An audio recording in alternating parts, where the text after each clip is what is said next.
Hello everyone, welcome back to the channel. Today we're taking a look at a couple brand new action figures, and these are from 2021.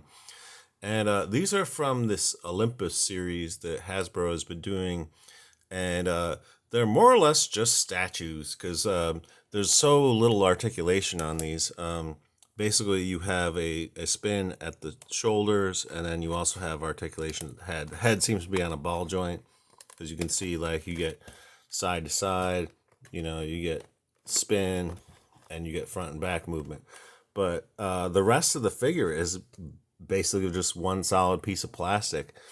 And I'm just wondering why it seems to be like a kind of missed opportunity, because you have like properties like G.I. Joe, you have Star Wars, and there were a whole slew of these. Like I found these at my local Big Lots store, and there were a bunch of other characters, including the Avengers and certain other Marvel characters, and they had certain GI Joe characters. They had Snake Eyes, and they had Storm Shadow, and I believe they had Duke as well. But I'm just sort of like, I'm looking at these, and the sculpting and everything looks great, but almost no articulation. I'm like, at this scale, this measures roughly 9.5 inches tall.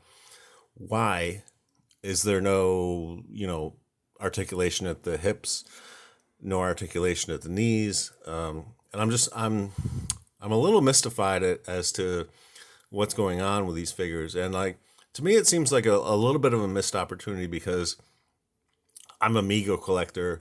Like I collect, 8-inch scale figures, which are, like I can hold up Cornelius here, who's, he's like an inch shorter than this. And this figure here has 14 points of articulation. This figure has 3. And I'm like, what? Like, I don't really understand, like, why did they go with the scale, and why so little articulation? It's essentially a statue.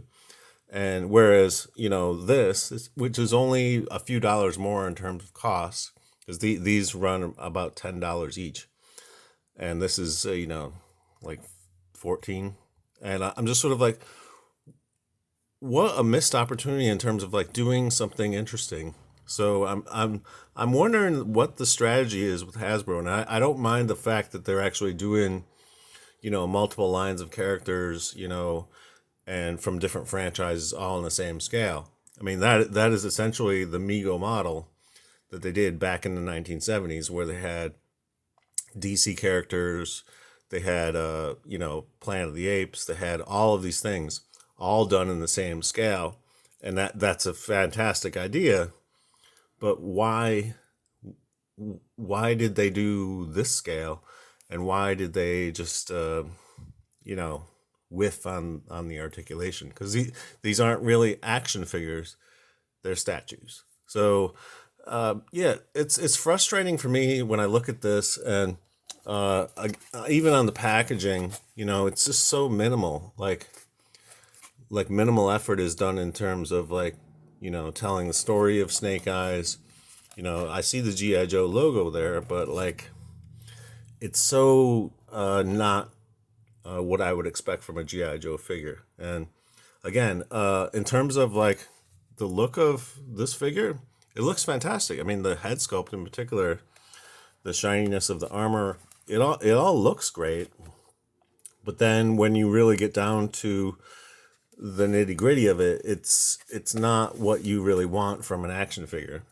So this is kind of a frustrating thing for me, and I have a lot of respect for Hasbro in terms of like what they're doing to the Black Series, what they're doing with the vintage collection for Star Wars.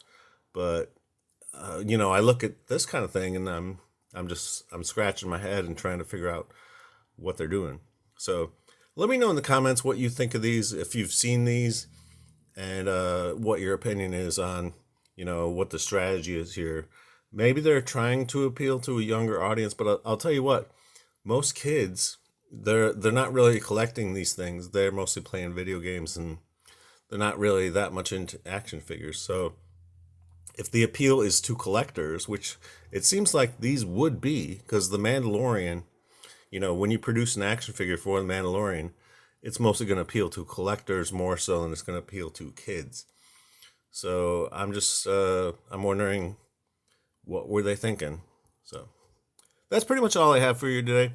If you enjoyed the video, please give it a thumbs up. And if you'd like to see more of this kind of stuff in the future, think about subscribing to the channel, because I will be covering more of these kinds of things in the future. Until next time, I hope you're having a great day, and thanks for watching.